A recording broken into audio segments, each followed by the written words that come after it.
They brought her to him in a crate. Not a cage. A cage would have admitted the truth too openly. This was high-grade reinforced polymer, temperature-controlled, soundproofed, and stamped with a cheerful red sticker that read "Fragile. Handle with diplomatic care." Lieutenant Darren Holt stared at it for a full 3 minutes. "You sent me a fridge," he finally said. The diplomatic courier blanched. "It's not a fridge, sir. It's your reward." Darren folded his arms. "This better not be another toaster with an attitude." The crate hissed open before the courier could answer.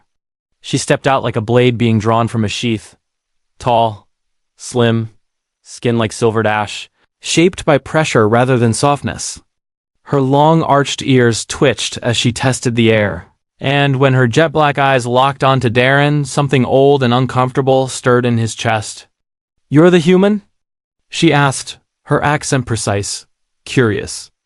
"Depends," Darren said. "You the new coffee machine?" "Unlikely. I make better conversation." The courier fled moments later, mumbling about compliance and genetic leashes and asset classifications, leaving Darren alone with a Varley woman officially listed as war compensation. "Congratulations," she said dryly. "You've won a person." He didn't mean to like her. He did anyway. Outpost 7K sat on a terraform moon that had once been ammonia swamp and was now mostly dust, lies, and malfunctioning gravity. Furniture hovered. Lights flickered. The AI had opinions. Within hours, she'd hijacked the kitchen processor, insulted his security systems, and redefined the word fixing to include explosions.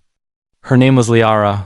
Mornings began with alarms, smoke, and Liara cheerfully standing beside whatever she'd just improved beyond recognition. She called it optimization. Darren called it a cry for help.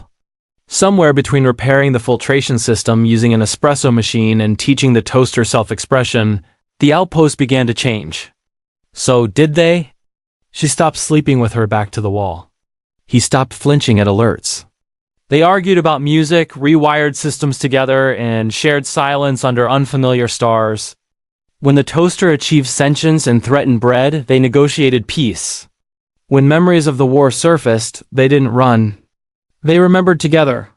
When command finally noticed, the shuttle arrived without insignia, carrying polished boots, sharper questions, and the kind of smiles that never reached the eyes. Commander Riven wanted reports, explanations, compliance.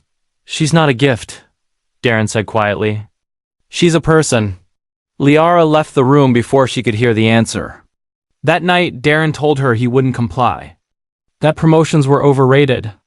That he liked who he was becoming out here, broken gravity and all. "They'll come back," she said, "with paperwork. Then we'll build a bigger toaster."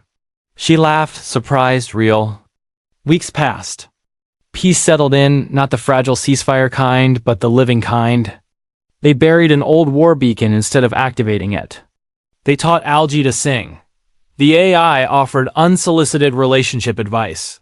And when command finally ordered extraction, gave them 48 hours to prepare, Liara smiled. "We have 48 hours to make the outpost disappear." They did.